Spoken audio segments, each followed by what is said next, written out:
Hey everyone, What If Fan here, bringing you another exciting part of What If Reborn in Highschool DxD as a Lucifuge. You can find the fanfic title and the original author's name on my Patreon page. Make sure to check it out and show them some love.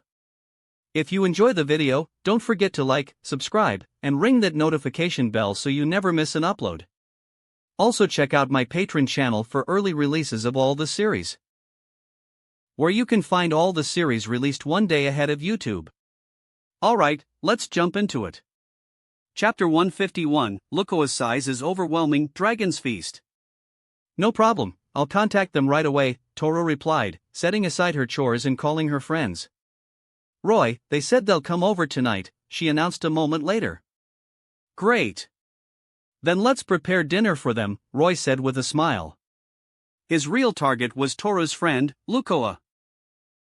She had lived in ancient times and was originally known as Quetzalcoatl, the feathered serpent god, who governed culture and knowledge. However, after being tricked into drinking cursed alcohol by her colleagues, she had gone on a drunken rampage and, well, let's just say she made a mistake with her sister. As a result, she was stripped of her godhood.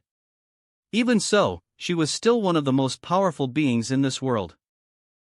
She was currently responsible for maintaining balance between the other world and the human world. Roy was curious.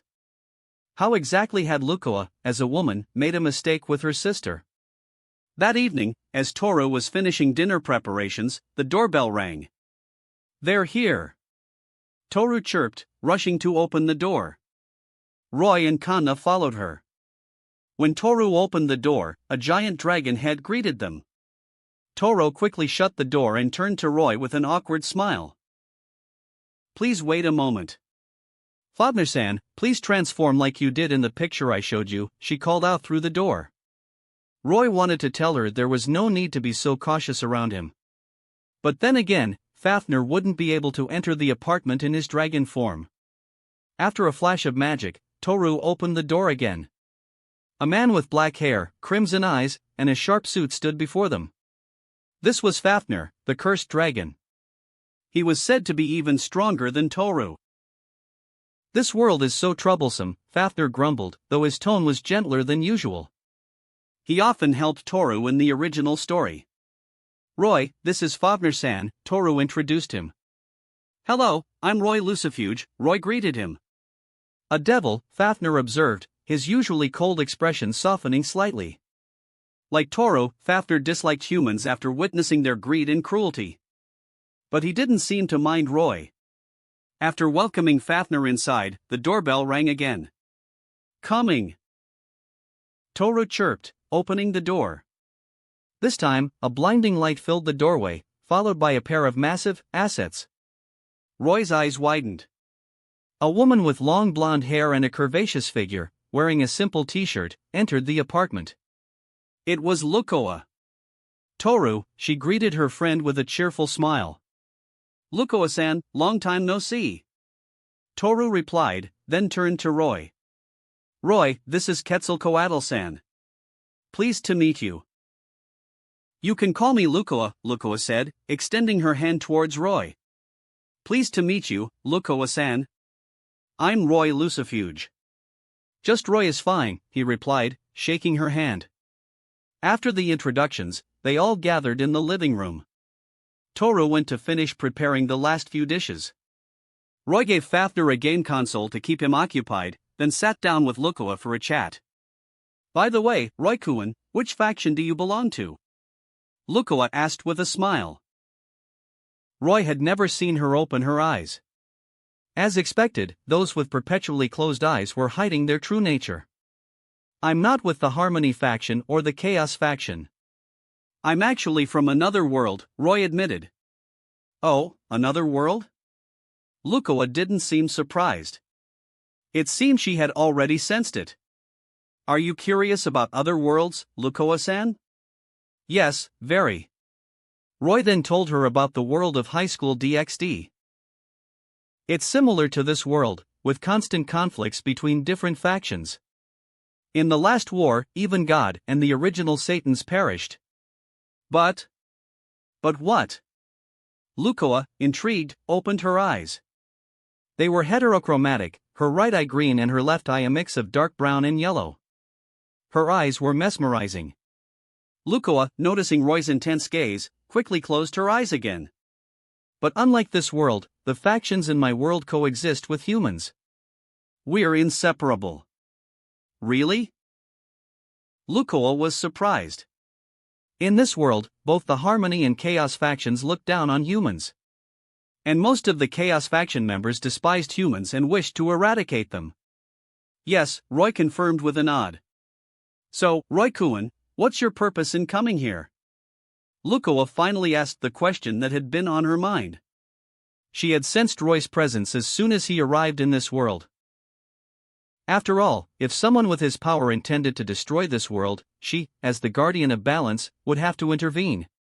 Roy, sensing her concern, chuckled. Don't worry, I'm not interested in destroying worlds. I came here by chance. But I might take Toru with me. His half-truth reassured Lucoa. Toru used to be such a gloomy child.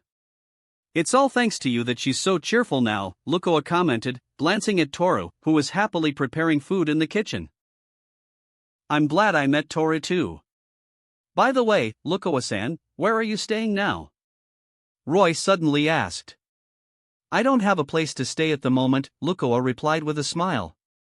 Roy remembered that in the original story, Lucoa had been invited by Toru. And on her way back, she had stumbled upon Shuta's house while he was performing a summoning ritual. So, she was currently homeless. Roy's eyes lit up. Why don't you stay here, Lucoa-san? We have plenty of rooms. And you're good friends with Toru. You must want to spend more time with her, right? Lucoa considered his offer for a moment, then agreed. Sure, I wouldn't mind that. After all, I don't have anywhere else to go. For a long-lived dragon like her, staying at a friend's house for a few decades was nothing. Dinner is ready, Toru announced, bringing in the food. I'll help you with that. By the way, Toru, I've invited Lucoa-san to stay with us for a while, Roy informed her. Eh? Toru puffed out her cheeks, a bit jealous. Don't be jealous, Toru. Lucoa-san doesn't have a place to stay right now. She came all the way here to see you. You can't just send her away, can you? Roy whispered in her ear. Okay, Toru agreed after a moment of thought. I knew you were understanding, Toru, Roy praised her. Really? Toru blushed. Of course. Now, let's serve the food, Roy said with a nod. Okay. Lucoa-san, dinner is ready. Let's eat, Roy invited her. Sure. Lucoa smiled. Would you like some alcohol? I have some excellent wine, Roy offered. He usually didn't drink alcohol, preferring the tea Aquino made. This wine was something he had taken from the Gremory mansion. Alcohol? Lucoa's smile vanished, and she opened her eyes. I wouldn't mind some, but I have to check it for curses first, she said. The atmosphere became a bit awkward. Fortunately, Toru arrived with the food. Lucoa-san was once stripped of her godhood because of alcohol. Her colleagues tricked her into drinking cursed alcohol, and then she drunkenly. Toru began to explain. Toru, stop. Lucoa quickly interrupted her. Toru really had no filter. If it were anyone else, they would have been eliminated by now. It's all right. Let Lucoa-san check it, Roy said with a wave of his hand. He wasn't worried. There was nothing wrong with his wine. The table was soon filled with food, and they all enjoyed the feast. Roy had a few drinks with Lucoa, who seemed to have a low tolerance for alcohol. After a few glasses, she was already tipsy. Of course, this was without using her magic.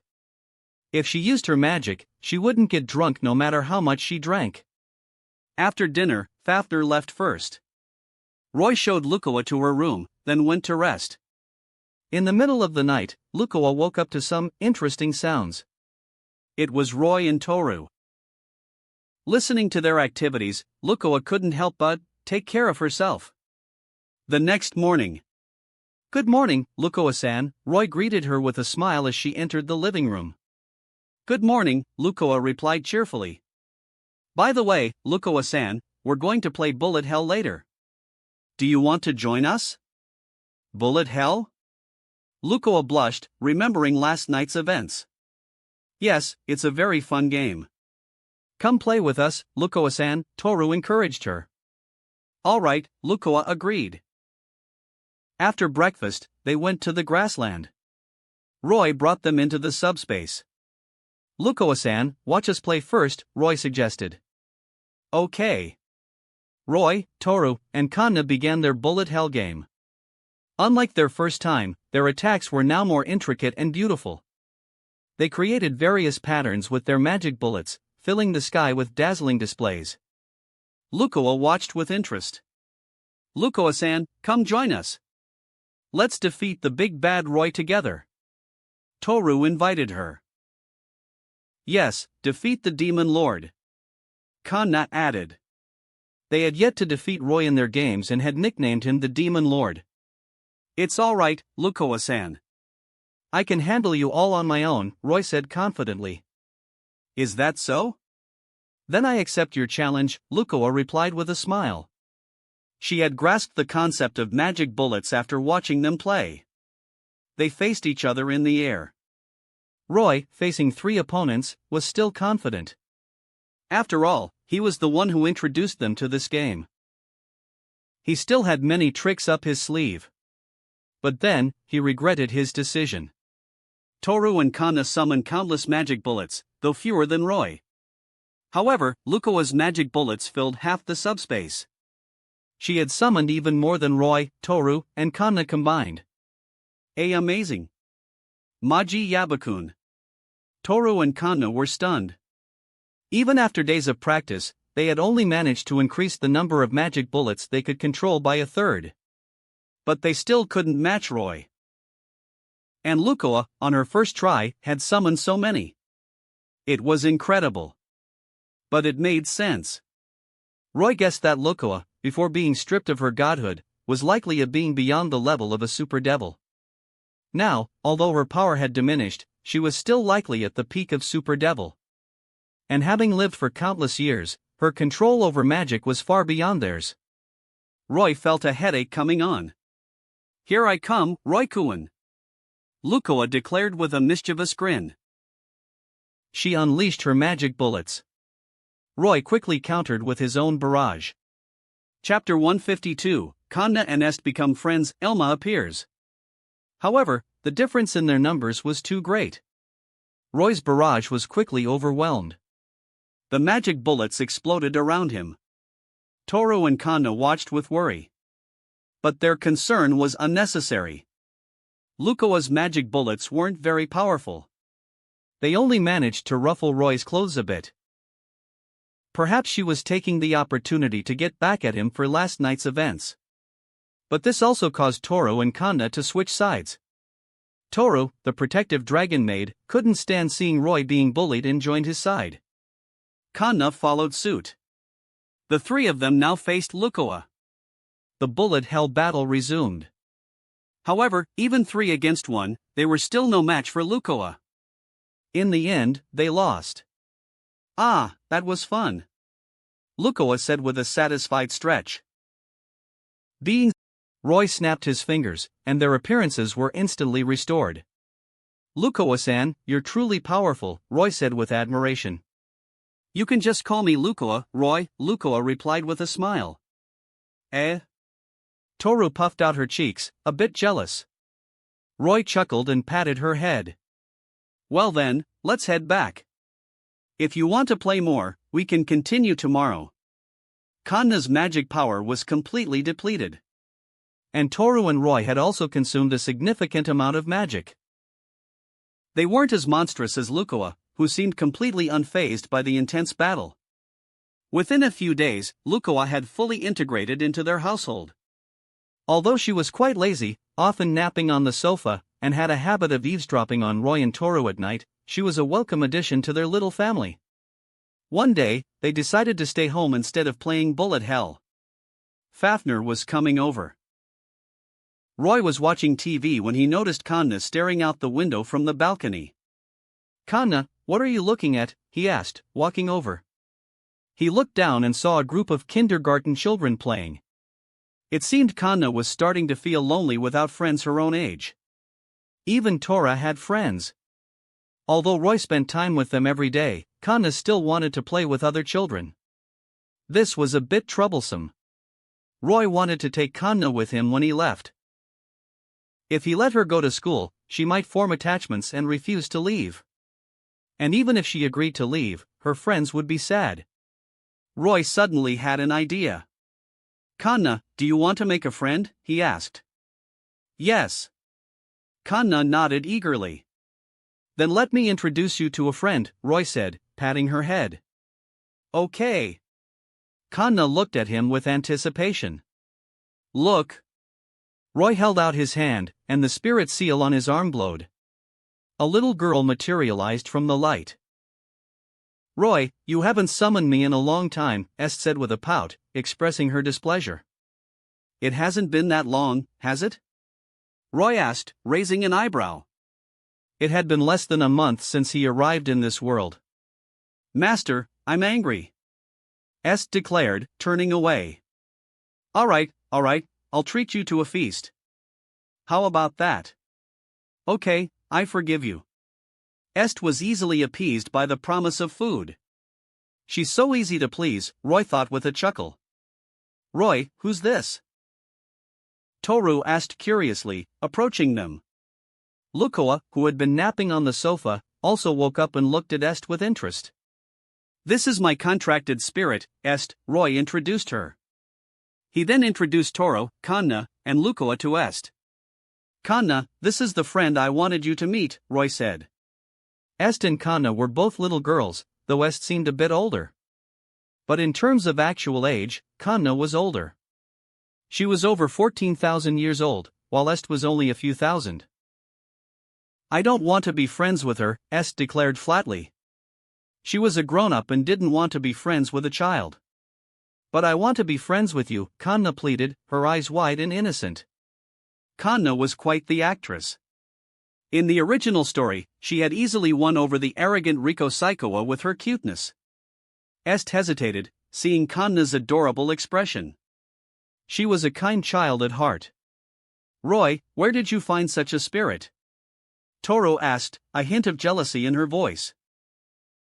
Lukoa also looked at him curiously. "I met Est in a world of spirits," Roy explained. "A world of spirits?" "It's another world." "Didn't I tell you I came from another world?" "No, you didn't." Toru puffed out her cheeks. "Oh, sorry, my bad," Roy apologized, scratching his head sheepishly. "Then let me tell you about the other worlds I've been to." "Okay." Toru nodded, eager to learn more about Roy. Roy then recounted his adventures in various worlds to Toru and Lukoa. Even Kanna and Est joined them, listening intently to his stories. His tales were captivating. They were so engrossed that they even forgot about lunch. But as dragons, they didn't need to eat every day. Roy finally finished his stories when Fafnir arrived that evening. "Fafnir-san, welcome.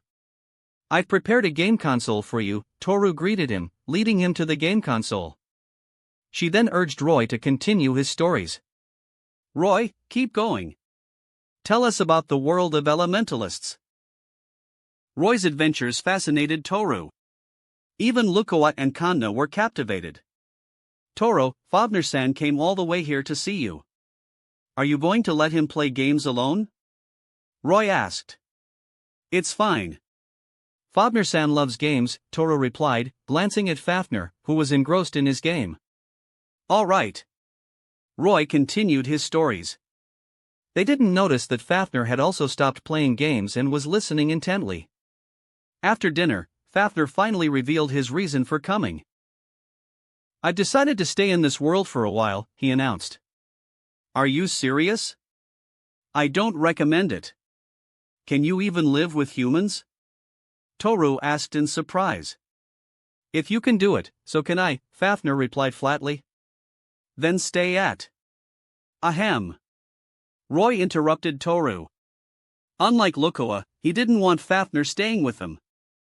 Fafnir-san, if you want to stay here, I can help you find an apartment. That way, you won't have to live with humans. In the original story, Fafnir had gotten along well with the otaku, Makoto Takiya. But there was no one like that here. If Fafnir lived with someone he didn't know, it could be dangerous. But Fafnir also had the potential to be an otaku. All he needed was a computer. Thank you, Fafnir said to Roy. Don't mention it. You're Toru's friend. I'm glad I could help, Roy replied with a shrug.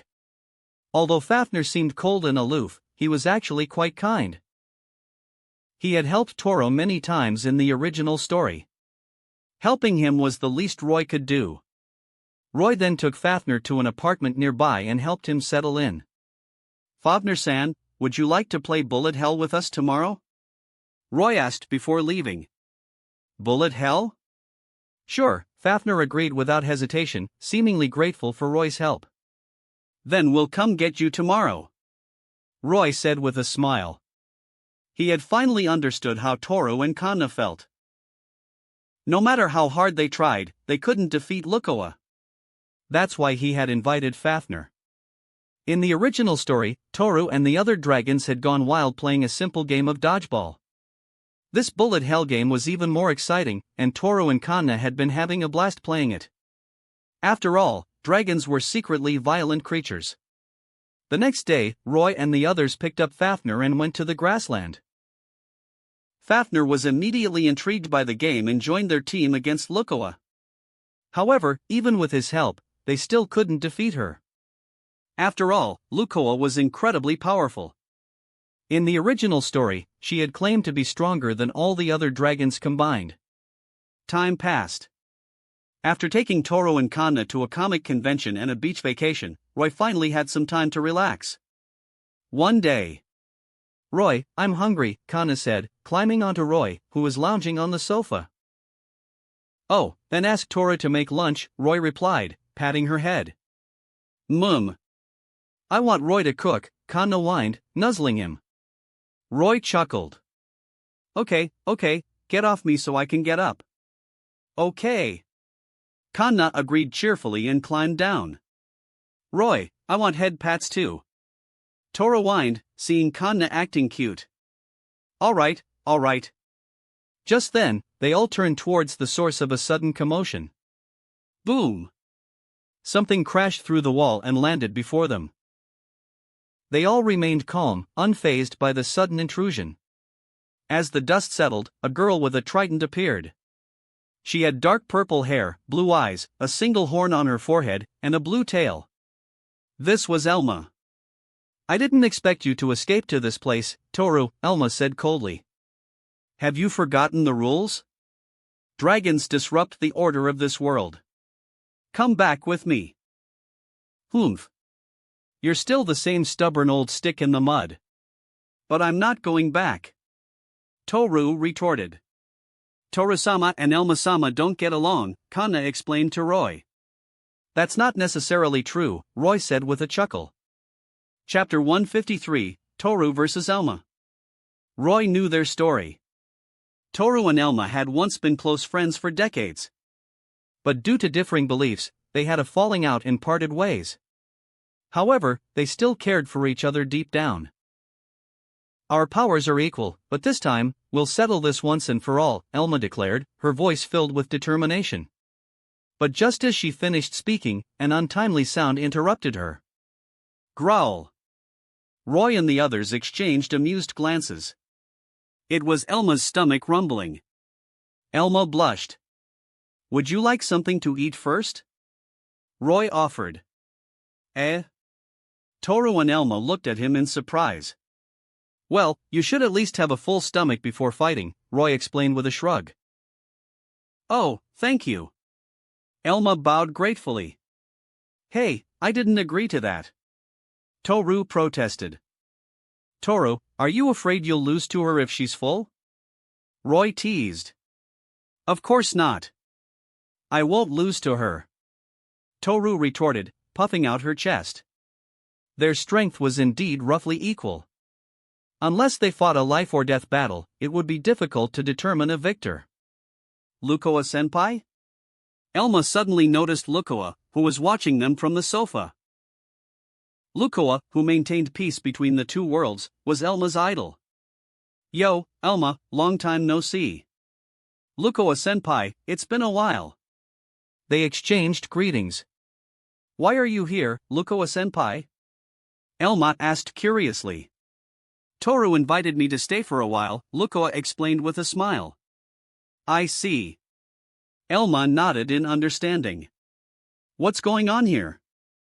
I heard a commotion. Fafnir entered the room, drawn by the noise. It's Fafnir, the cursed dragon! Elma exclaimed, startled. Even she was afraid of Fafnir's infamous reputation. Are you causing trouble? Die! Fafnir glared at the unfamiliar Elma, his killing intent flaring. Elma trembled. Fafnir was much stronger than her, especially in her current weakened state. Wait, Fafnir! She's just Toru's friend, Roy quickly intervened. Oh, is that so? Fafnir's hostility vanished, and he turned to leave. Wait, Fafnir-san, stay for lunch. Those two are going to have a duel later. Roy invited him. Sure, I'll watch, Fafnir agreed. After lunch, they went to the grassland where they usually played bullet hell. Lukoa brought them into the subspace. Toru and Elma faced each other. If I win, will you come back to our world? Elma asked Toru. Why? I'm not going back, Toru replied, confused. There was no way she would leave Roy. Because you're dangerous, Elma said seriously. Dangerous? What are you talking about? Toru was bewildered by her words. Roy, however, understood. Elma was saying that Toru had already captured her heart. That's why she wanted Toru to return with her. Toru, annoyed by Elma's cryptic accusations, charged at her. Elma also charged. Boom! They collided, their immense power shaking the subspace. Crash! Toru and Elma exchanged a few blows, then Elma slammed her trident into Toru, sending her crashing into the ground. A fissure split the earth, reaching the magma layer below. Elma was physically stronger. She leaped into the fissure, following Toru. Toru burst out from the magma, punching Elma into the sky. Then, they both charged at each other again, colliding in midair. Boom! Their battle was intense, their attacks devastating the landscape. Even without transforming into their dragon forms, their destructive power was immense. She may preach about harmony and guiding humans, but that's just her facade, Fafnir commented, observing the fight. He seemed to understand Elma's situation. She was used and betrayed by humans. And now, even her best friend has left her. It's quite pitiful, Lukoa added, her voice filled with sympathy. That's why I let them fight. They'll understand each other after this, Roy said with a smile. This battle would help them reconcile. Boom! They clashed again. I haven't done anything wrong. I never intended to harm any humans. Why are you so persistent? Toru roared, tearing off her maid headband and glaring at Elma. Elma also removed her coat, revealing her swimsuit-like attire. You used to despise humans when they worshipped you. Why are you so reluctant to leave the human world now? She retorted. They continued their argument as they fought. Elma spun her trident, unleashing a barrage of magic bullets. Toru dodged.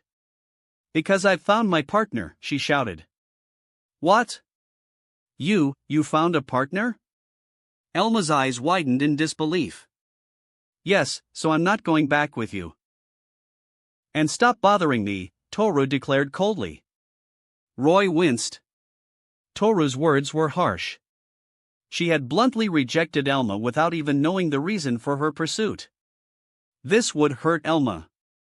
As expected, Elma trembled, her eyes filled with tears. She charged at Toru in anger, throwing her trident. Boom! The explosion sent them both flying into the air. Elma grabbed Toru's clothes, her voice thick with emotion. Why did you find another partner? We were so happy together. When I heard you were dead, do you know how scared I was? And when I finally found you, you were so cold to me. And you said you have a partner. Can't you come back with me? Like before? Elma poured out her heart. Toru was stunned. She finally understood why Elma was so persistent. Their friendship had deepened into something more. Roy sighed. He hadn't expected Toru to be such a heartbreaker. She had completely captivated Elma. Toru, also surprised by Elma's confession, gently patted her head. I'm sorry. I understand your feelings now. Let's be good friends again, like before. Elma's eyes lit up. But let's finish our match first, Toru said with a smile. Okay. Elma nodded. They clashed again. But this time, their fight was less destructive, a simple hand-to-hand combat. They had vented their emotions earlier.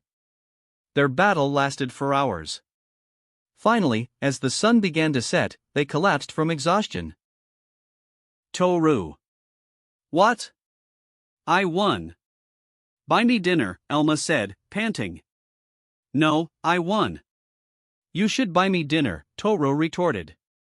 No, I won. Elma insisted, acting like a spoiled child. No, I did. Toru also started rolling on the ground. Roy facepalmed and approached them. How about I treat you both to dinner, he offered. It's you, the one who stole Toru. I won't forgive you. Elma glared at him with hostility. Elma, don't be rude to Roy, Toru scolded. Elma looked at her with a hurt expression. Toru, it's okay, Roy said, then turned to Elma with a smile. Elma, I'll double the food tonight. Want to come? Gulp. Elma swallowed hard. As a glutton, she couldn't resist the temptation of food. For Toru's sake, I'll agree. Roy smirked. Back at the apartment, Roy prepared a feast. Elma, seeing the delicious spread, instantly forgot about her animosity towards Roy. So this is the unyielding Elma, Roy thought, amused. Ah. Kanna suddenly offered him a piece of fish. Oh, thanks. Roy took the fish and fed Kanna a piece of meat in return. Est also tugged at his sleeve and offered him some vegetables. Roy ate the vegetables and fed Est some meat. Then, it was Toru's turn, her eyes sparkling with anticipation. By the way, Elma, you don't have a place to stay, do you? How about staying here? Roy asked. I disagree. Toru immediately objected. Why? Didn't you two make up? Roy was surprised. Well, yes, but... Toru stammered, unable to explain. Elma, what do you think? Will there be delicious food every day? Elma asked, her eyes shining. Of course. Then I agree. But that doesn't mean I forgive you for stealing Toru, Elma declared. She couldn't resist the allure of good food. It's all right. You can still be with Toru if you live here. That's true. Elma nodded eagerly. Why are we letting her stay here? Toru grumbled. Well, it's your fault, Toru, Roy teased. Chapter 154. New Year's celebration Operation Lokoa. With Elma joining them, their home became even livelier. And thanks to Roy's food strategy, Elma no longer held any animosity towards him. Several months passed, and New Year's Eve was approaching. The girls seemed reluctant to leave the warmth of their cozy home in this cold weather. They were all curled up by the kotatsu, enjoying the warmth. It's New Year's Eve. Do you want to go out? Roy asked, seeing their lazy attitudes. It's too cold. I don't want to move. Me neither. It's so comfortable here by the kotatsu. Roy is so warm. Roy sighed. Did dragons hibernate too? It's a shame. I bought new clothes for everyone. It seems you won't have a chance to wear them, he said, feigning disappointment. Eh? Kanna, Elma, and the others looked up. New clothes? I want to go. Kanna was the first to react, raising her hand eagerly. Me too. Me too. Toru also jumped up, her lethargy forgotten. Do I have a gift too? Lukoa asked with anticipation. Of course, everyone has one, Roy replied, taking out the New Year's outfits he had prepared. Wow! They're so pretty. Go and change. We'll head out once you're done. It's New Year's Eve. The streets will be lively, Roy said, handing them their clothes. This one is for you, Lukoa. Roy handed her a larger kimono. Is this just for me? Lukoa asked, surprised and pleased. Yes, I couldn't find any clothes that would fit you, so I had this one specially made, Roy explained. Lukoa's figure was exceptional. It was difficult to find clothes that fit her. Toru pouted, seeing that Lukoa had a special gift, but Roy's recent training had lessened her jealousy. Roy, I'm done. Kanna was the first to emerge, wearing a beautiful kimono and her hair styled in a bun. She looked adorable. Kanna, you're so cute. Roy exclaimed, pulling her into a hug. Roy, I want a hug too. Toru, who had also changed, joined them. Est followed suit. Soon, all the girls were hugging and nuzzling Roy. Even Lukoa and Elma joined in. All right, let's go. Roy announced after a while. They headed out. The streets were crowded with people celebrating New Year's Eve. I couldn't resist the warmth of the kotatsu these past few days. It's nice to go out for a change, Toru said, clinging to Roy's arm. Lukoa clung to his other arm. Yes, it's warm like this, she added with a smile. Lukoa-san, please let go of Roy, Toru grumbled. Why? It's fine, Lukoa replied, not letting go. It's not fine. I'm Roy's wife, Toru declared. Then I can be Roy's wife too, Lukoa said with a chuckle, leaning her head against Roy's shoulder. Roy looked at her, unsure if she was serious. No way. Roy only needs me as his wife, Toru insisted, glaring at Lukoa. That's not certain, Lukoa countered, wagging her finger. Then I can be Roy's wife too. I'm at the age where I should be finding a partner, Elma chimed in. Elma, absolutely not. Toru spread her arms protectively before Roy.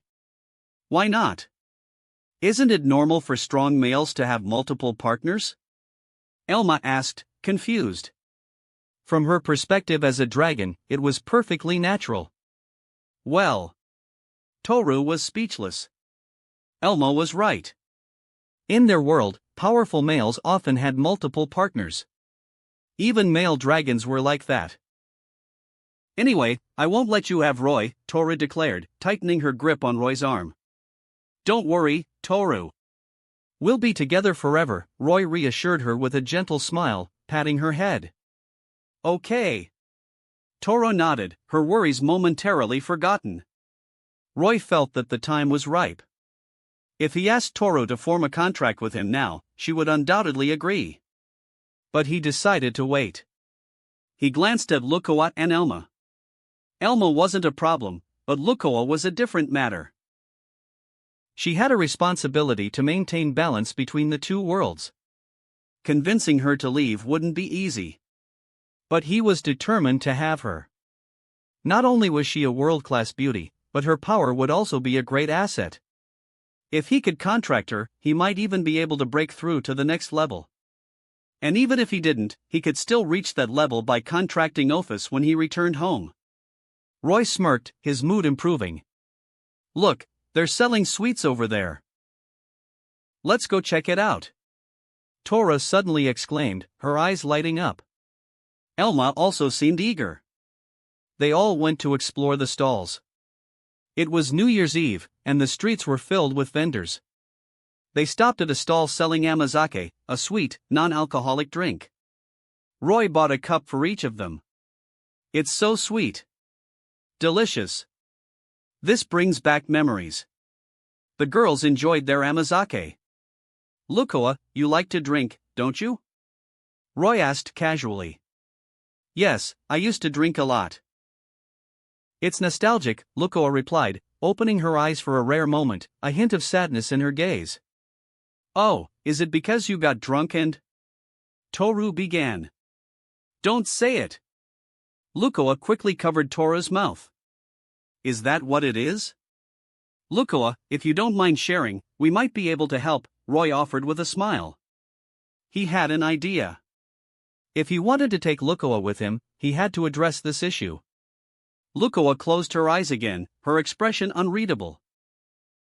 If I need your help, I'll let you know, she said after taking a sip of her amazake. She had been cursed by her colleagues, causing her to make a mistake with her sister and resulting in her being stripped of her godhood and banished to the human world. She couldn't forget such a grudge. But without her divine power, she couldn't take revenge. Her enemies were gods. She didn't believe even Roy could help her. It seemed she would never be able to avenge herself. Roy smiled wryly, hearing her dismissive response. It seemed gaining Lukoa's trust wouldn't be easy. Roy, what's that?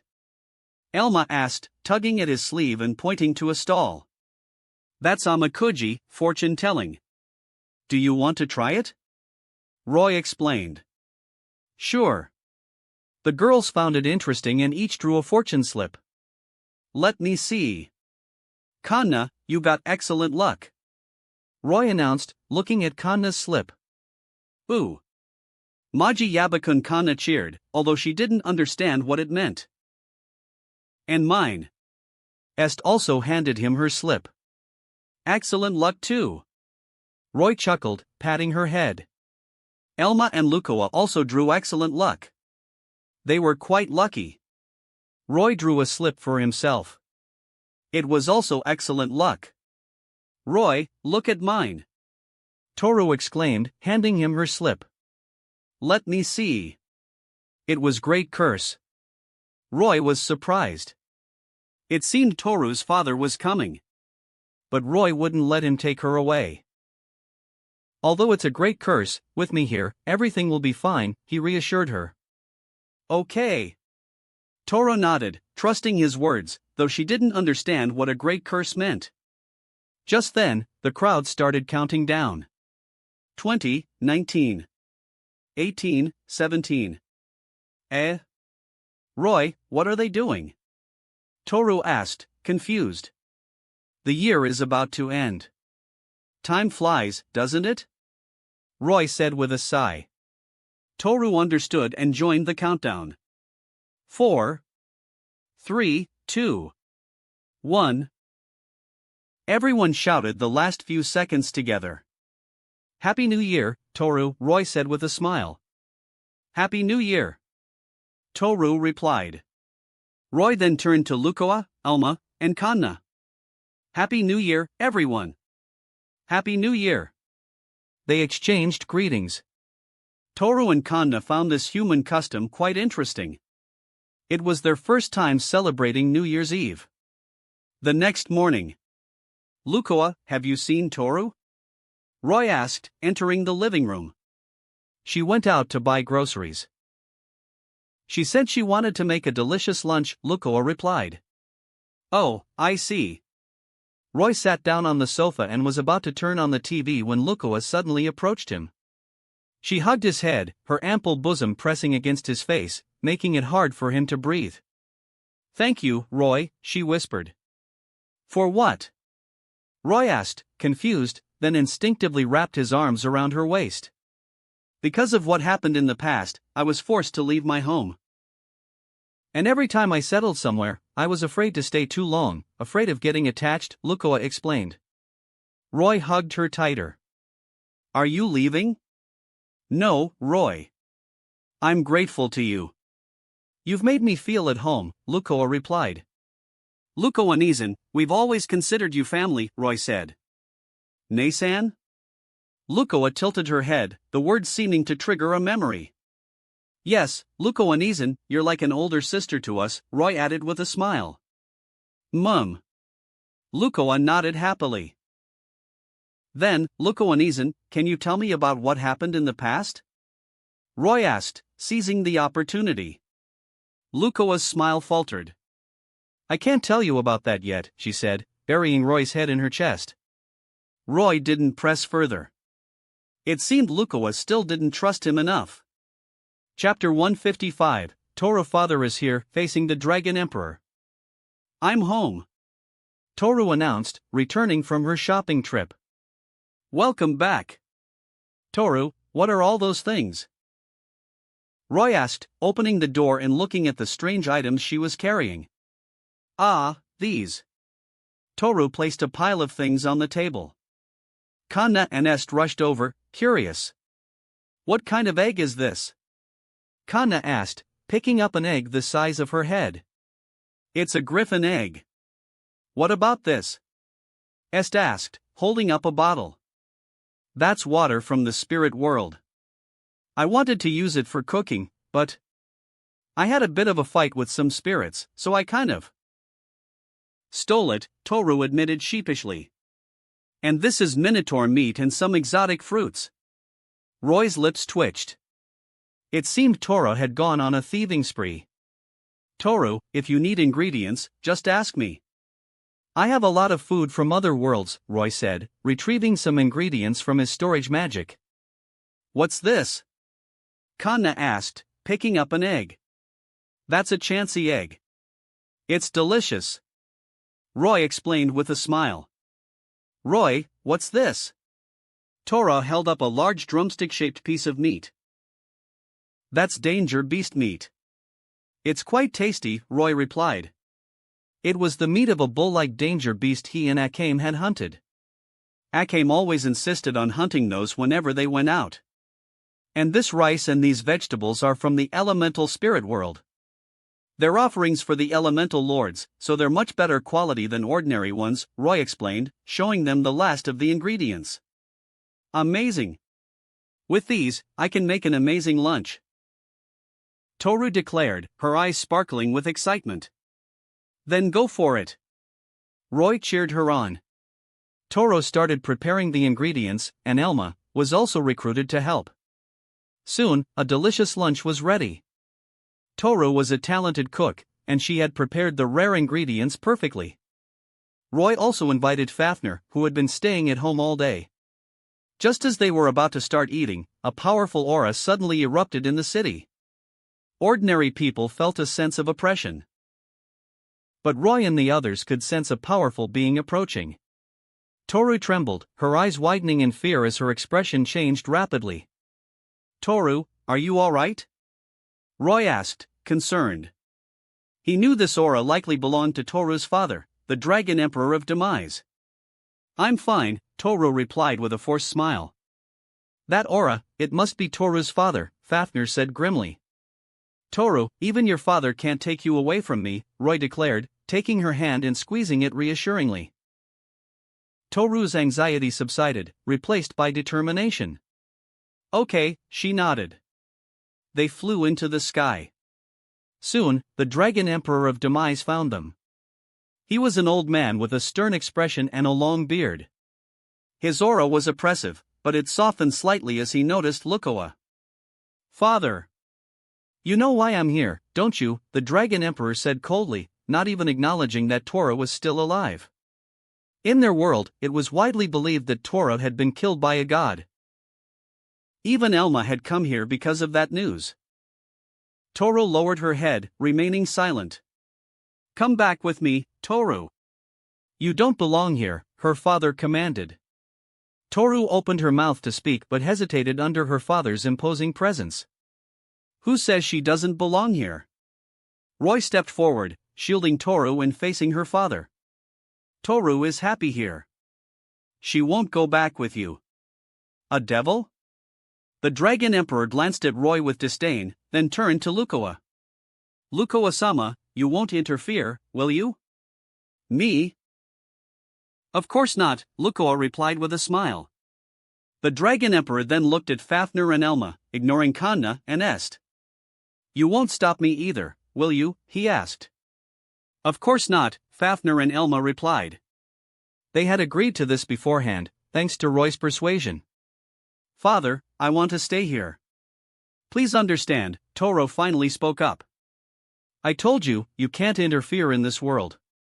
Come back with me, her father said coldly. Toru, seemingly fed up with his harsh tone, retorted, no. That's not your decision to make. The Dragon Emperor glanced at Lukoa.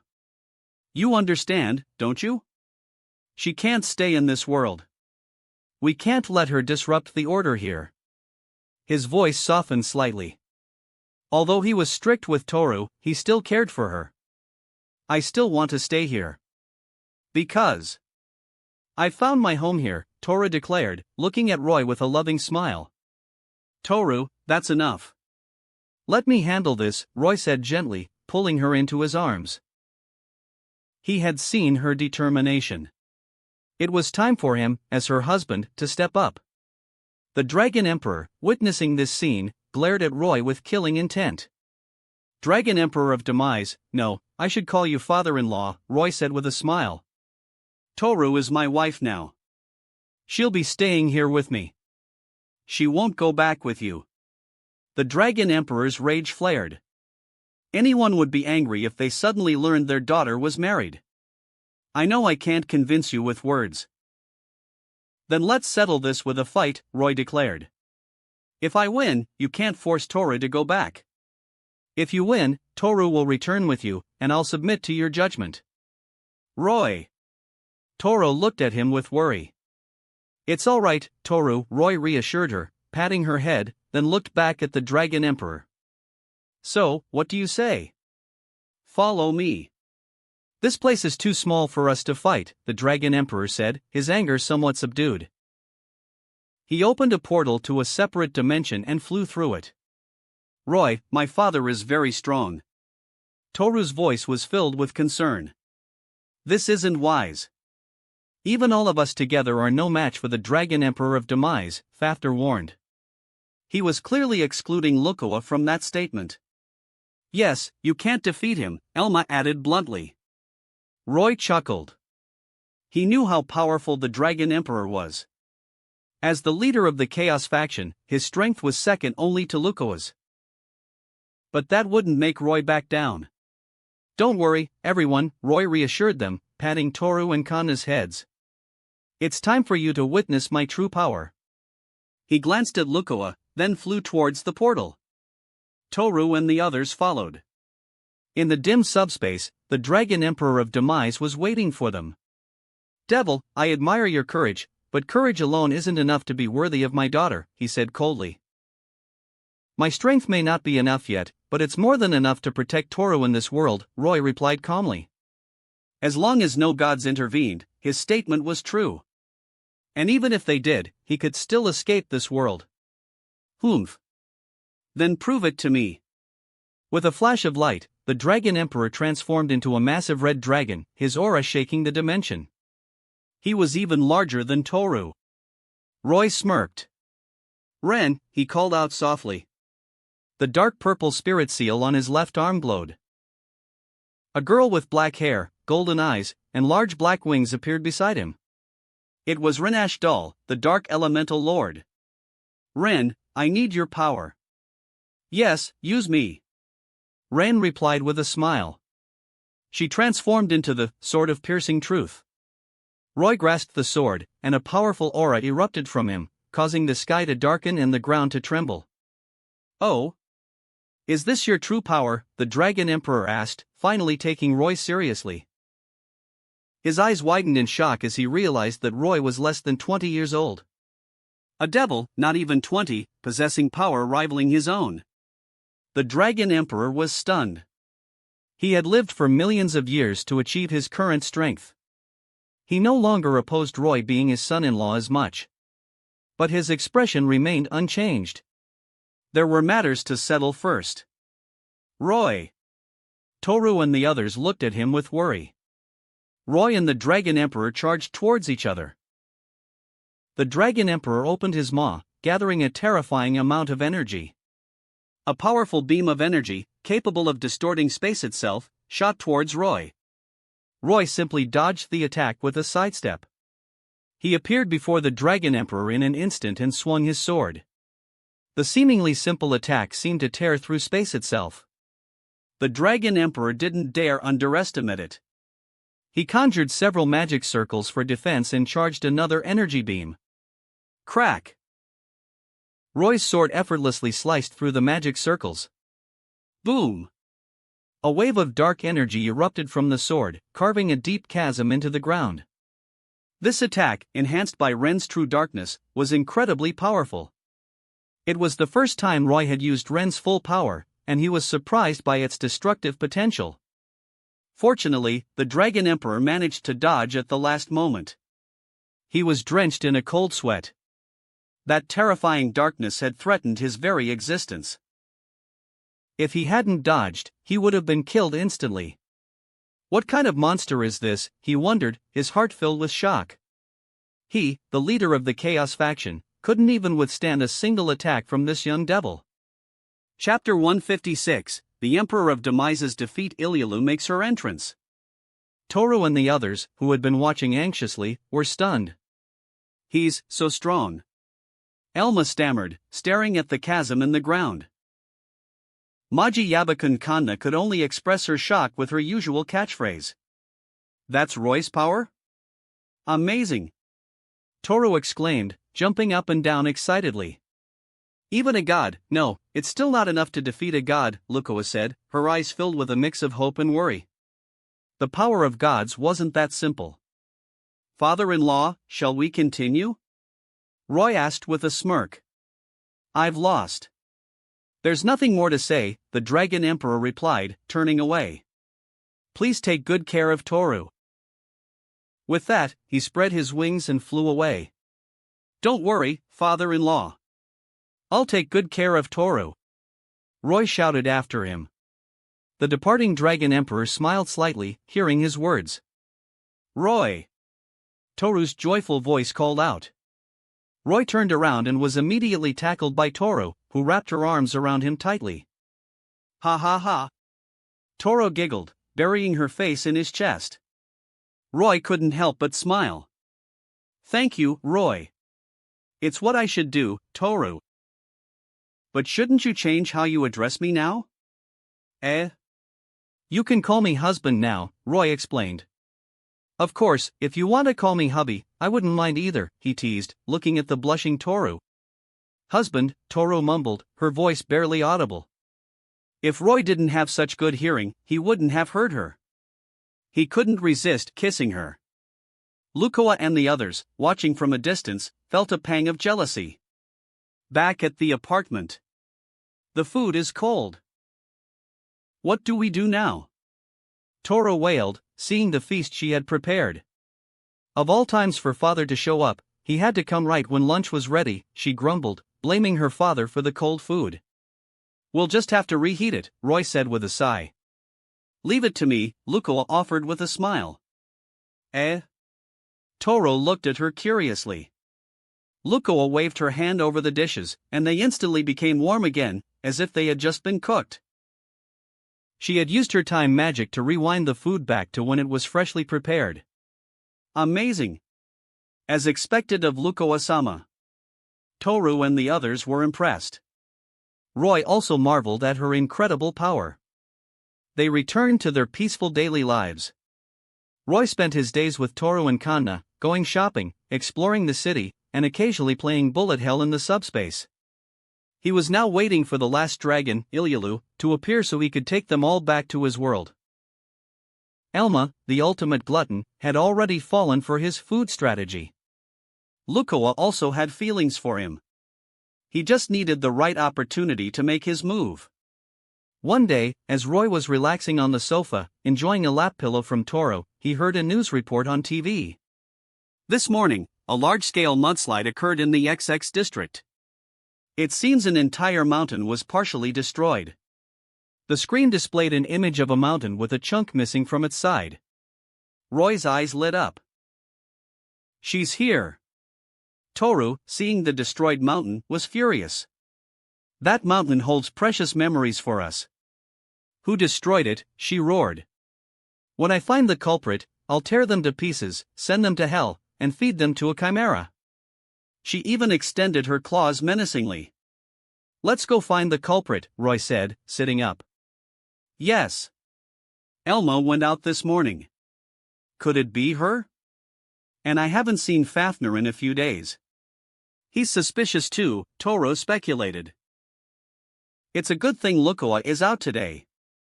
Otherwise, she would have punished Ilialu for causing such destruction, Roy thought. They went to Fafnir's apartment first. I was busy playing games. I didn't have time to destroy anything, Fafnir replied flatly when Toru questioned him. Toru gave up. She knew Fafnir wouldn't lie about such a thing. They then went to look for Elma. They found her enjoying some taiyaki. Suddenly, she was punched in the face and sent flying. Why did you hit me, Toru? Elma asked, confused. It was you. You destroyed that mountain, didn't you? Toru accused, pointing at her. Huh? Elma was bewildered. They could also see the damaged mountain from where they were. Seeing the mountain, Elma understood. I was wondering about that this morning. So it wasn't you? Toru asked. Of course not.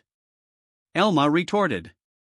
That mountain was clearly destroyed last night. The news only reported it this morning. That's true. It can't be you then, Toru agreed, stroking her chin. Of course it wasn't me. Elma grumbled, rubbing her sore cheek. All right, Elma, I'll buy you some pudding later, Roy said, patting her head to comfort her. You promise? Elma's eyes lit up. Yes, I promise, Roy chuckled. Then who did it? Toru wondered. It was me. A voice came from the sky. Toru and Elma looked up. A girl with red hair, horns, and a black robe descended from the sky. Ilialu?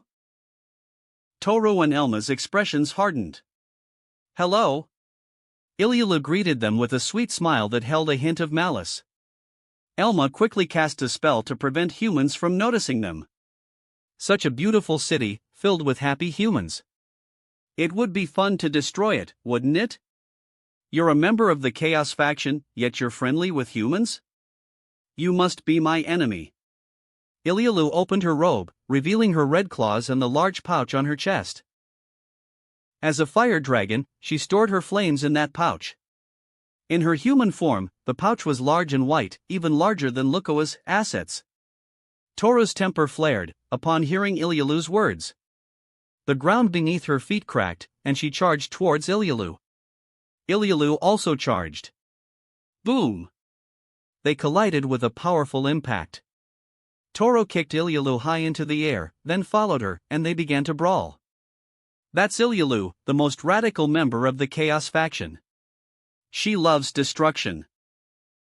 She must have followed Toru here. She wants to destroy this world, Elma explained to Roy, assuming he didn't know Ilialu. Roy, of course, knew Ilialu. In fact, he knew her better than anyone. Ilialu was an extremist of the Chaos faction, driven by a desire to destroy. She had once played happily with human children, but after her parents were killed by humans, she developed a deep hatred for them. She had the ability to change people's gender and had even turned Kobayashi into a man in the original story. Due to her lack of control over her powers, her hands remained dragon claws in her human form. If she forced them to transform into human hands, they would become a mass of tiny hands, like Doraemon's, which could still grasp objects. Those with trypophobia, however, should avoid looking at them. In terms of strength, Ilialu was no match for Toru. But in a city, Toru would have to hold back to avoid harming humans. Roy wouldn't let Toru get hurt like in the original story. Snap! He snapped his fingers, and they were transported to the subspace. Toru, don't hold back. Roy instructed. Toru looked around, then smiled. She could finally unleash her full power. Ilialu flew above Toru, charging a powerful attack, her flame pouch glowing brightly. Toru also charged an energy beam in her mouth. They both fired. The two beams collided. Boom! It wasn't an even match. Toru's beam easily overpowered Ilialu's and struck her. Boom! A massive explosion erupted. A cack! Ilialu screamed. When the smoke cleared, Ilialu was unconscious. Toru didn't kill her. She opened a portal and tossed Ilialu through it. That takes care of that. He. Toru giggled, giving Roy a peace sign. Well done. Roy gave her a thumbs up. But he knew this wasn't over. Ilialu wouldn't take this defeat lying down. And that was exactly what he wanted. That night, Roy went out alone. Where's Ilialu? According to the original story, she should return. Roy strolled through the streets, searching for her. Then, he smirked, sensing her presence. A figure leaped down from a building and landed before him. You're the devil called Roy, right? It's because of you that I was defeated by Toru. I'll kill you. Ilialu snarled, baring her fangs. She seemed to think she could easily defeat him. You want to fight here? Roy chuckled. I'm with the Chaos faction. I don't care about the rules. Ilialu retorted with a grin, then charged at him. Roy shrugged. It seemed this brat needed a good beating. He pulled Ilialu into the subspace. A subspace? Even better. Ilialu, momentarily surprised, didn't seem to mind and continued her attack. She wanted to fight him in close combat. Chapter 157, Rescue Mission, bringing Ilialu home. Roy wasn't very good at close-quarters combat unless he was using a sword. But he wasn't planning to fight seriously anyway. He easily dodged Ilialu's attacks, then swiftly slapped her flame pouch. Slap! The sound echoed through the subspace as a red mark appeared on her pale skin. Damn it! Although Ilialu wasn't particularly modest, being slapped was still humiliating. She lunged at Roy again, but he simply slapped her flame pouch again. Having been defeated by Toru earlier that day, Ilialu hadn't fully recovered yet. That's why Roy could easily toy with her. He dodged her attacks while landing a few slaps of his own. Ilialu was getting frustrated. Damn devil, stop dodging, she yelled, panting. Only an idiot wouldn't dodge. Alright, I'm done playing with you, little brat. See ya, Roy said with a chuckle, deciding not to bully her too much. They returned to the street. Pervert! Ilialu shouted as Roy turned to leave, glaring at him and rubbing her sore flame pouch. Hey, don't say that! Roy exclaimed, embarrassed by the stares from the surrounding people. You're only helping Toru because you want her body, aren't you? Ilialu accused, as if she had seen through him. How about helping me instead? If you help me defeat Toru, I'll let you do whatever you want to me, she offered with a sly grin, pressing her ample bosom against him. Your assets are quite impressive. But I won't help you defeat Toru.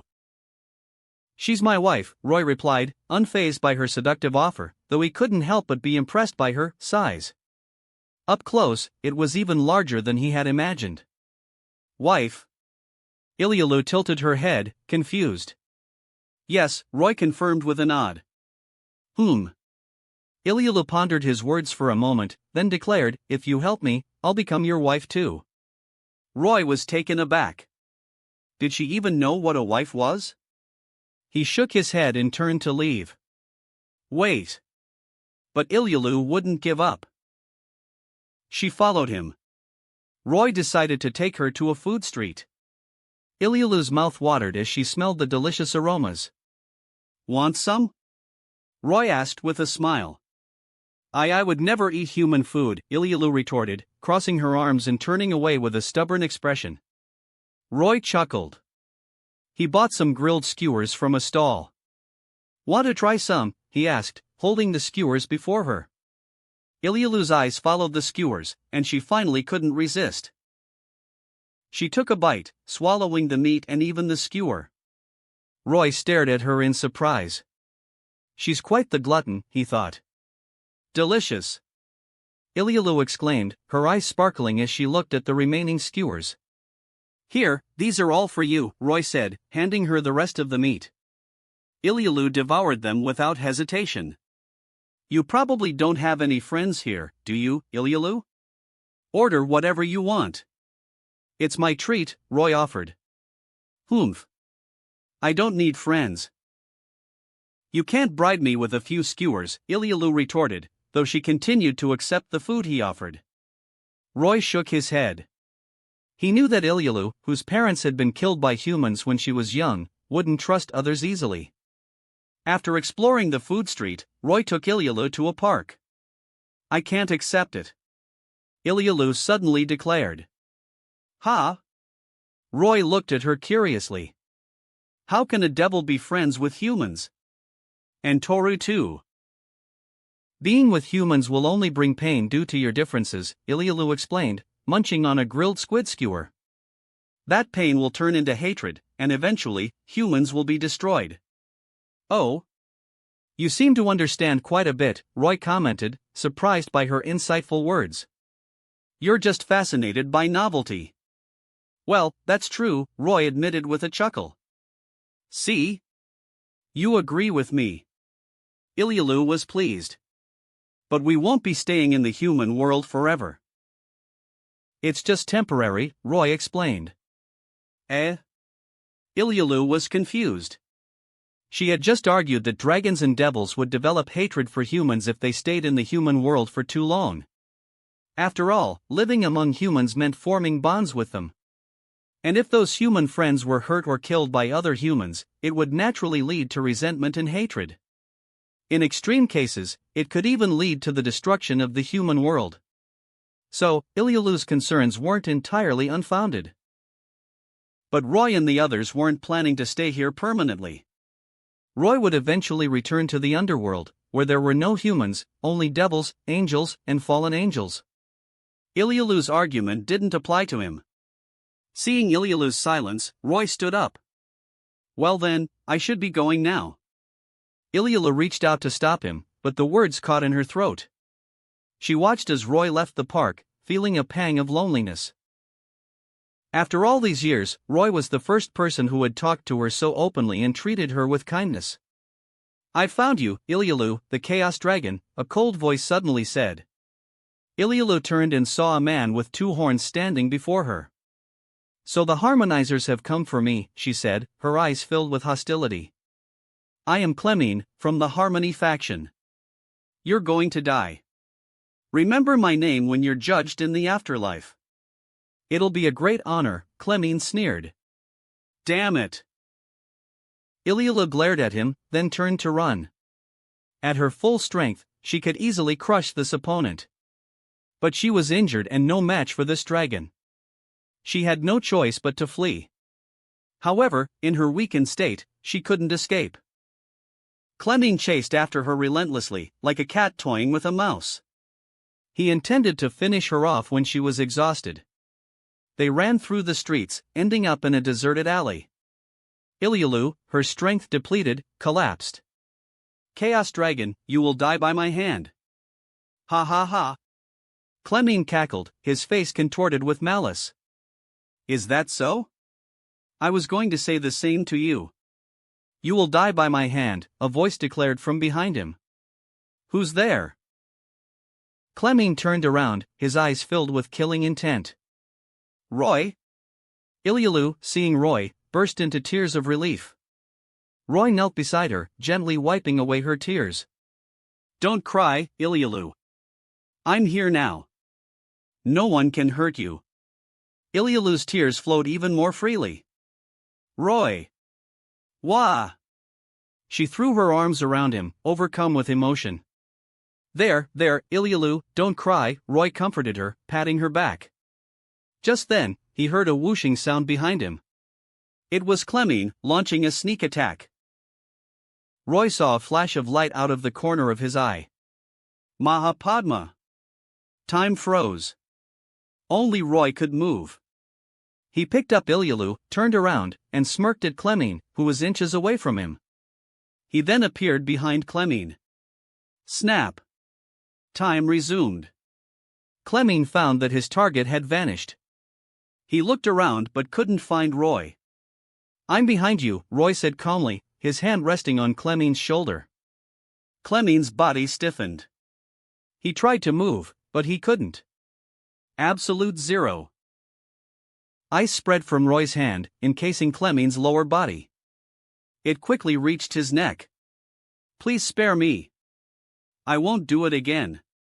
Clemine pleaded. But the ice didn't stop. It reached his mouth, silencing him. Crack! Clemine's frozen body shattered into countless ice crystals. It's all right now, Ilialu, Roy said, patting her back. Don't leave me again. Ilialu clung to him, her eyes filled with fear. Roy's departure earlier had left her feeling incredibly lonely. After all, he was the first person in years who had talked to her so openly and treated her with kindness. I won't leave you. Come home with me, Roy said gently. Okay. Ilialu nodded, tears streaming down her face. You can make lots of friends when we get home, Roy said, taking her hand and leading her away. Ilialu was lonely. She had once had human friends, but then they had been killed by other humans. She was a pitiful dragon. Really? Ilialu looked at him with hope in her eyes. Of course. Roy nodded with a smile. Back at the apartment. Roy, you're finally back. Toru exclaimed, rushing to greet him. Honestly, if you hadn't come back soon, Toru would have gone out to find you, Lukoa added with a playful glare. Roy, who is she? Kanna asked, tugging at his sleeve and pointing at the girl behind him. Toru and the others also noticed Ilialu. Ilialu? Why are you here? Toru and Elma glared at Ilialu with hostility. Relax, I brought her back with me, Roy said calmly, patting their heads. They calmed down. Why did you bring Ilialu back, Roy? Toru asked, confused. Ilialu was their enemy. Let me explain. Roy chuckled and told them about Ilialu's past and her encounter with Clemine. Hearing about her tragic past and near-death experience, Toru and the others felt sympathy for Ilialu. Chapter 158, Ilialu learns bad habits. Toru's father arrives suddenly. Ahem. Then I'll make an exception and let you stay, Toru said, clearing her throat. Although she wasn't thrilled about Ilialu staying with them, she couldn't disobey Roy's decision. Kanna, be nice to Ilialu. And Estate, you too, Roy instructed with a smile. Okay. Kanna and Est nodded, exchanging glances. They had become friends and got along well. It was getting late, so Roy showed Ilialu to her room. Ilialu was even more clueless about the human world than Tora had been when she first arrived. Roy would have to teach her many things. But it was too late now. He would start tomorrow. After settling Ilialu in, Roy left her room. Toru was waiting for him, after all. Ilialu lay in bed for a while, feeling a bit scared in the unfamiliar environment. She got up and went to find Roy. The living room was empty. Following Roy's scent, she arrived at his room and barged in without knocking. Roy, I can't sleep. But then, she froze, her eyes widening at the sight before her. Toru, didn't you set up a barrier? Roy asked, surprised. Toru usually set up a barrier to prevent Kanna and the others from hearing them. Only Lukoa, with her superior strength, could bypass it. Of course, they didn't know that Lukoa could hear them. I did, Toru replied. Ilialu, get out, she hissed, annoyed. What are you doing? Ilialu, however, didn't leave. She entered the room with a curious smile. Idiot. Toru, unable to tolerate her presence any longer, appeared behind Ilialu in a flash and chopped her on the neck. Ilialu fainted. Toru sighed in relief, then carried Ilialu back to her room before returning to Roy. The next morning, Roy found Ilialu watching TV with Kanna and Est. They seemed to be getting along. Ilialu, can't you transform your claws into hands? Roy asked curiously, sipping his tea. He didn't mind the flame pouch, but the claws and tail seemed inconvenient. Ilialu looked at her claws, then, with a puff of smoke, they transformed into Doraemon-like hands. But upon closer inspection, they were actually covered in countless tiny hands, like fur. It was a creepy sight. He. Ilialu giggled, raising her hands proudly.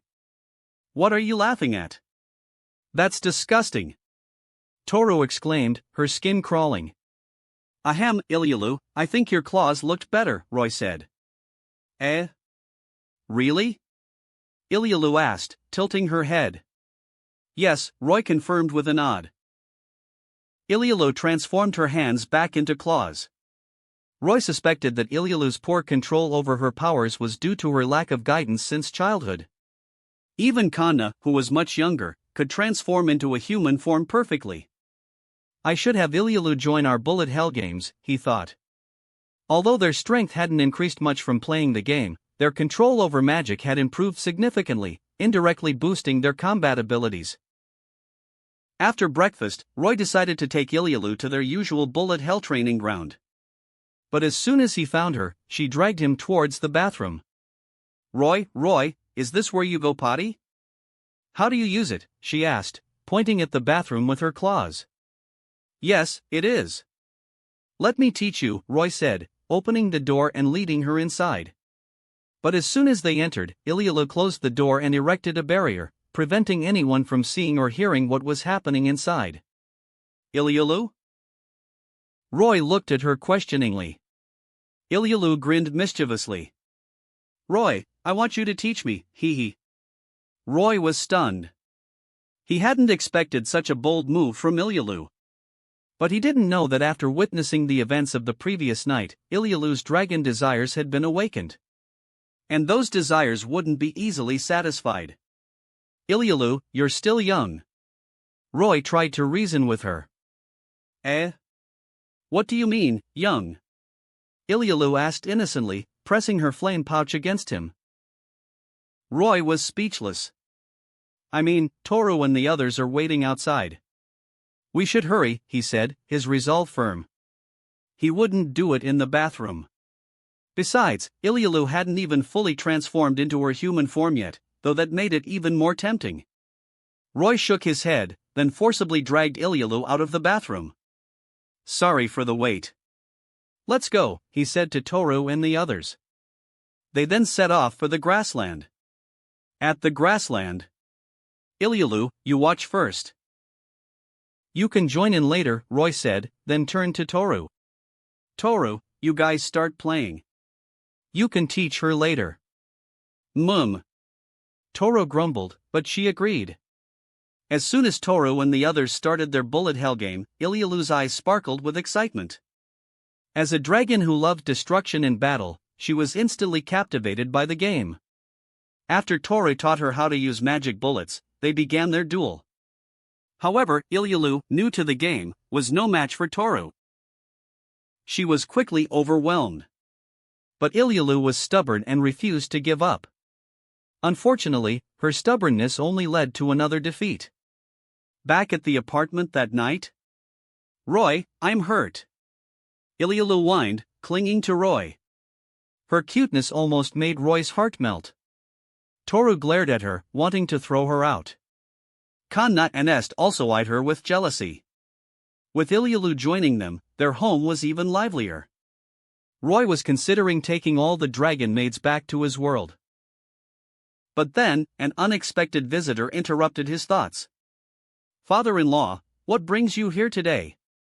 Roy asked the white-bearded old man who had suddenly appeared in their living room. It was the Dragon Emperor of Demise. Dragon Emperor Sama. Father. Toru and the others were surprised by his sudden visit. I want to have a word with you, the Dragon Emperor said to Roy, ignoring the others. A private conversation? Yes. Then please follow me. The Dragon Emperor glanced at Toru, then followed Roy. Toru and the others exchanged curious glances. Roy and the Dragon Emperor entered the study. Roy set up a barrier, then gestured towards the sofa. Father-in-law, please have a seat. The Dragon Emperor sat down without a word. What brings you here? Roy asked, pouring him a cup of tea.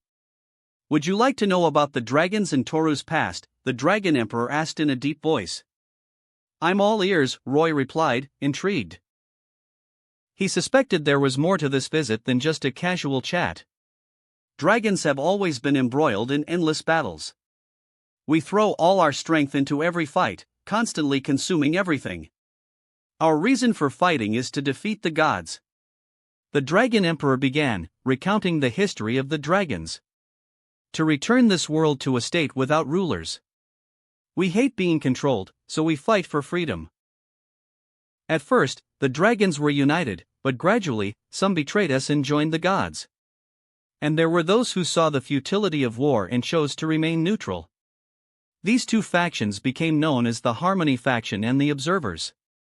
And we were forced to bear the name of the Chaos faction, those who bring chaos to the world. The war lasted for centuries, followed by centuries of preparation for the next war. During this endless cycle, I had a child. Her name is Toru. From the moment she was born, Toru was bound by the Dragon Society's rules. And as her father, I also pressured her. But I believe that was wrong. Perhaps I was influenced by humans. So I decided to give Toru some freedom. I let her travel and experience the world, hoping she would form her own opinions. Toru, without prejudice, learned about the things that interested her. I thought she would eventually understand why the Chaos faction despises humans. But she lost control. She went to the gods' territory alone and was severely injured. That's how she ended up in this world. As for why Toru went to the gods' territory alone, the Dragon Emperor paused. She must have thought that defeating the gods would end the war, Roy said. Having experienced the world, Toru must have understood the importance of peace. Yes, that's why she was so desperate for peace, the Dragon Emperor confirmed. So? Roy looked at him expectantly, waiting for him to reveal his true purpose. His father-in-law wouldn't have come here just for a casual chat. Toru can't avoid the war, even with your protection. The Dragon Emperor said, his gaze intense. So you want me to join the Chaos faction? Yes. I believe you can kill gods. Roy pondered his words. The Dragon Emperor wanted him to help them defeat the gods. His long speech was just a way of saying that war was inevitable. Even if he hadn't said it, Roy wouldn't let the god who had injured Toru go unpunished. Moreover, bringing peace to the world was Toru's wish. He had to agree. All right, I accept, Roy declared. The Dragon Emperor smiled. I'll be waiting for you. He opened a portal and stepped through it. Chapter 159, Reaching Super Devil, Gaining Dragon Servants. Roy, what did my father say to you? Toru and the others asked as soon as he emerged from the study. Don't worry, it was nothing serious. But things might get a bit hectic soon, Roy replied with a smile, patting Toru's head. Just tell us, Roy. Whatever it is, we'll face it together, Toru said, her gaze firm. Roy sighed. It seemed he couldn't hide it from them. He explained the situation. So, there's going to be a war? I'm great at those. Ilialu exclaimed with a mischievous grin, her claws twitching. Bunk! Roy flicked her on the forehead. Ilialu pouted and shrunk back, seeing his stern expression. Honestly, the Dragon Emperor's idea is foolish. Fighting for freedom, defeating the rulers, and then becoming the ruler himself? That will never bring peace, Lukoa commented, shaking her head as she lay on the sofa. Lukoa belonged to the Observers, a faction of dragons who didn't participate in the war. Toru had once asked her why she didn't fight, but Lukoa had simply replied that fighting would only bring more chaos. Toru hadn't understood her reasoning. But that was the mindset of the Observers. Roy, however, believed that such a passive stance would eventually lead to trouble. Lukoa-san, you're strong, so you can stay out of it. But have you considered who the Harmony faction will target once the Chaos faction is defeated? He asked. Lukoa paused, her expression thoughtful. Roy knew it wouldn't be easy to convince her, so he turned to Toru. Toru, will you become my servant? He asked. Servant? But I'm already Roy's maid, aren't I? Toru tilted her head in confusion. Well, yes, you are, Roy chuckled. He took out a Queen Evil piece and offered it to her. Toru, accept this power, and we'll overcome any obstacle. No one will be able to stop us. Toru, seeing the devil piece that radiated power similar to Roy's, accepted it without hesitation. Will this make me stronger? She asked. Roy smirked. Of course. Then use it on me now. Toru was eager to become stronger. Roy immediately began chanting the incantation. A blue magic circle appeared in the living room. By the name of Roy Lucifuge, I command thee, Toru, to become my servant devil, reborn as my queen. As he finished the incantation, the queen piece in Toru's hand merged into her body. A powerful surge of energy shook the room, distorting the space around them. Lukoa quickly teleported them to the subspace. She watched as Toru's aura grew stronger, her eyes filled with curiosity. Toru's power surged, reaching the pinnacle of Mao-class strength. It continued to increase but stopped just before reaching the peak. Roy also received a boost from Toru's power, his own strength rising to Super Devil. Toru's power. Elma gasped, stunned. They had been roughly equal in strength, but now Toru had surpassed her. Maji Yabakan Kanna exclaimed, looking at Roy with admiration. I want that power too. Ilialu declared, her eyes sparkling. She wanted to become stronger so she could get revenge on Toru for defeating her in their bullet hell games. After a while, Toru's transformation was complete. She floated in the air, a pair of massive dragon wings and a pair of devil wings extending from her back. Dragons becoming devils wasn't unheard of. For example, Tannen, one of the original 5 Dragon Kings, had voluntarily reincarnated as a devil. Becoming a devil didn't mean abandoning their dragon heritage. It simply meant they now possessed both bloodlines, complementing each other. Roy. Toru opened her eyes and immediately lunged at Roy, hugging him tightly. Now we'll never be apart, she declared, feeling the bond between them strengthen. Yes, of course, Roy replied with a smile, holding her close. Roy, I want that power too, Ilialu said, tugging at his sleeve. No way. Roy only needs me as his servant, Toru retorted, glaring at Ilialu. Ilialu ignored her and looked at Roy with pleading eyes. Toru, I forgot to tell you. I actually have many servants already, Roy confessed. Toru pouted, but she didn't let go of him. And our enemies are gods, Toru. We need to make everyone stronger. Fine, Toru finally relented. She believed Roy was doing this for her dream of world peace. Roy breathed a sigh of relief. He then took out another queen piece and handed it to Ilialu. Ilialu was slightly weaker than Toru but was still a mid-Mao class. After becoming a devil, her strength would reach the high Mao class. However, she was still weaker than Toru overall. Roy's strength was also pushed to mid-super devil. Roy, what about me? Kana asked, approaching him with an expectant look. Of course, here's your piece, Roy replied with a smile, handing her a queen piece. The queen piece provided the greatest boost among all the evil pieces.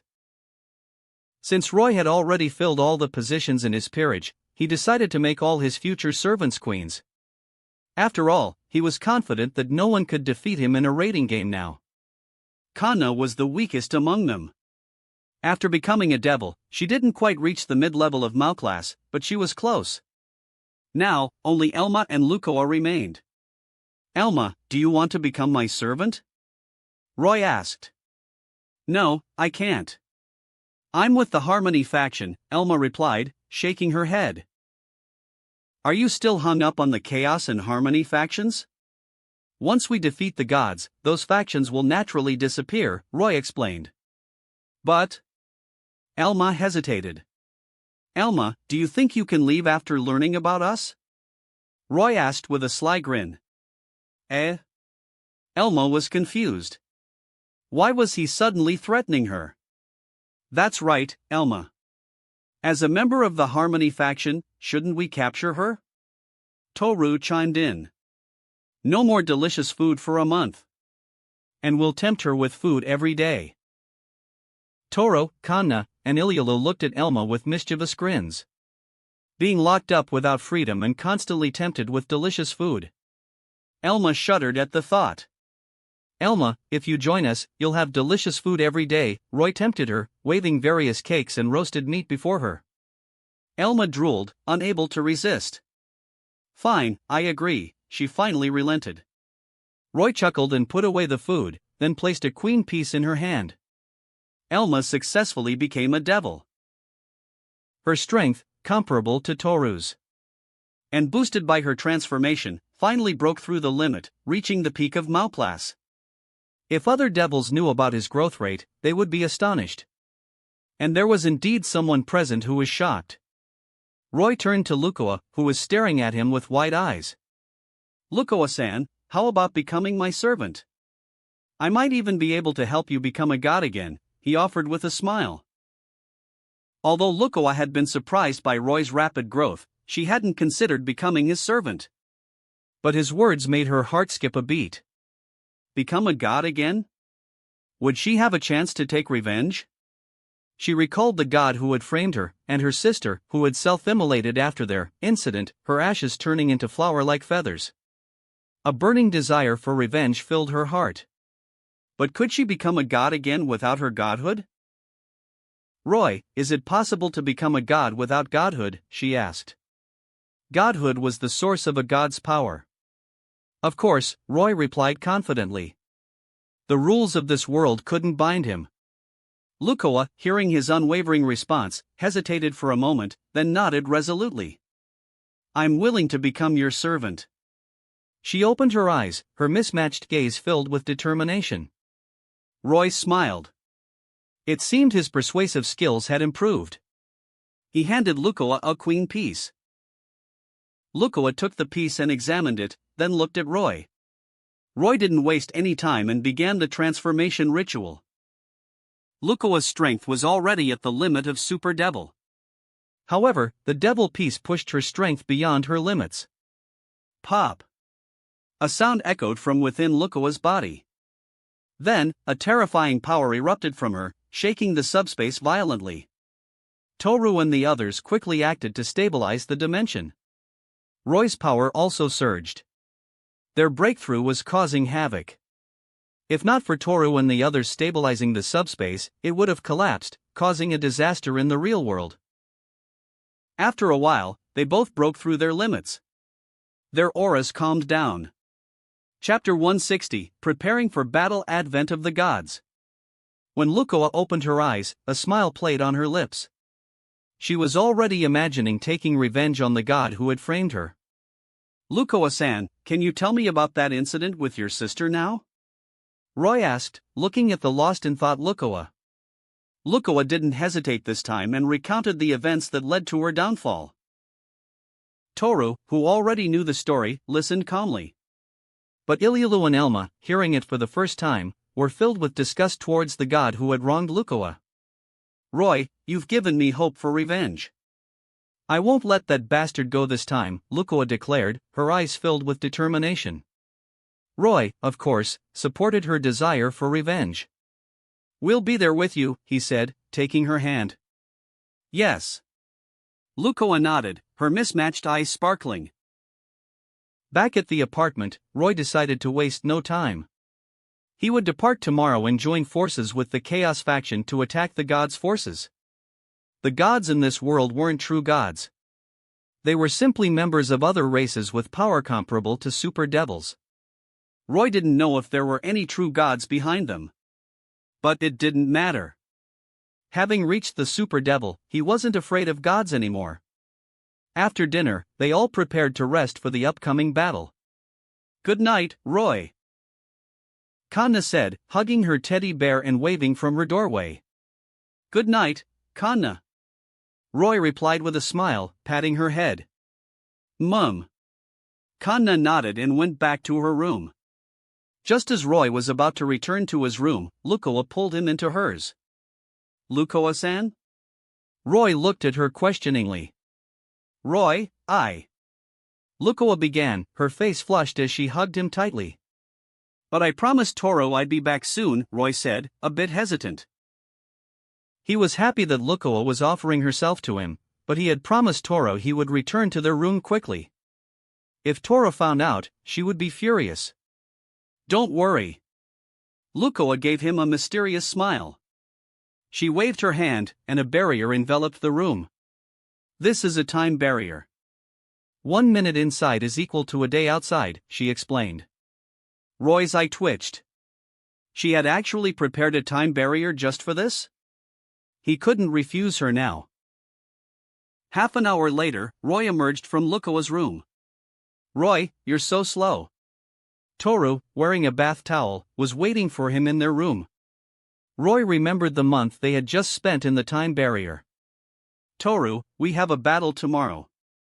Let's get some rest, he said with a cough. It's fine. Come here. Toru beckoned him with a smile, patting the space beside her on the bed. Roy gulped. Are you not feeling well? I think I saw something on TV about needing to take some medicine. Toru wondered, stroking her chin thoughtfully. What kind of TV have you been watching, Toru? Roy asked, exasperated. Are you saying you're not up for it? Toru asked innocently. Damn it, I'll show you. Roy retorted, his pride wounded. He had completely forgotten about the month he had just spent with Lukoa. The next day, as Roy and the girls were about to depart, Fafnir arrived. Where are you going? He asked curiously. We're going to save the world, Roy replied with a chuckle. Oh? A game of heroes and demon kings? I've been playing those recently. Do you need my help? Fafnir asked, seemingly understanding their intentions. No need, Fafnir-san. You can stay home and play games, Roy said, declining his offer. All right, I understand. I wish you success. Fafnir-san, just wait for our good news. Toru said with a wave. They then activated the teleportation circle and vanished. Back in their world, Toru felt a sense of homecoming, the rich magic power invigorating her. Elma, Kanna, and Ilyalu also felt energized. Toru led them to the territory of the Chaos faction. It was a valley filled with all kinds of dragons, soaring through the air and playing in the nearby sea. The entire territory was peaceful and harmonious. You're finally here, the Dragon Emperor of Demise greeted them. His eyes narrowed as he looked at Roy and the others. He couldn't see through Roy's power. And to his surprise, Toru, Elma, and the others had become much stronger in such a short time. And Lukoa, the guardian of balance between the two worlds, was also here? What was going on? Confused, the Dragon Emperor led them to his castle. Father-in-law, are you ready? Roy asked without wasting any time. Yes, the dragons are ready for battle, the Dragon Emperor replied in a deep voice. Then let's not waste any time. Lead the dragons to attack the gods' forces, Roy instructed. All right, I'll gather the troops. The Dragon Emperor left. Roy, can we really succeed? Toru asked, worried. Don't worry, Toru. With me here, we'll definitely succeed. And then we'll go home, Roy reassured her. Home? You mean the human world? No, our true home, Roy replied, holding her hand. Oh. Toru nodded, though she didn't fully understand. Although the Chaos faction lived in this area, gathering them all would still take time. A whole day passed before the Dragon Emperor returned. Father-in-law, have you gathered all the dragons? Roy asked. Yes, they're all here, the Dragon Emperor confirmed. Good. Then let's depart. Roy and the girls followed the Dragon Emperor to the top of the valley. It was filled with all kinds of dragons, even more than they had seen the day before. Let's go. The Dragon Emperor commanded, and the dragons took to the sky. The sight of the massive dragon army was awe-inspiring. Their movements, however, were quickly detected by the gods' forces. But they didn't react immediately, choosing to wait and defend their territory. After all, fighting on their own turf gave them an advantage. The dragon army's advance was slow. After a night of travel, they finally reached the territory of the gods. The gods' forces were ready for battle. "Roy, that giant is their leader," Toru said, pointing at a colossal figure among the enemy ranks. The giant was massive, thousands of meters tall, like a mountain. "Is that him?" "I'll avenge you later," Roy said with a grin, squeezing Toru's hand. "Dragon Emperor of Demise, you've made a foolish decision," the giant boomed, his voice echoing across the battlefield. His words caused some of the weaker dragons to flinch.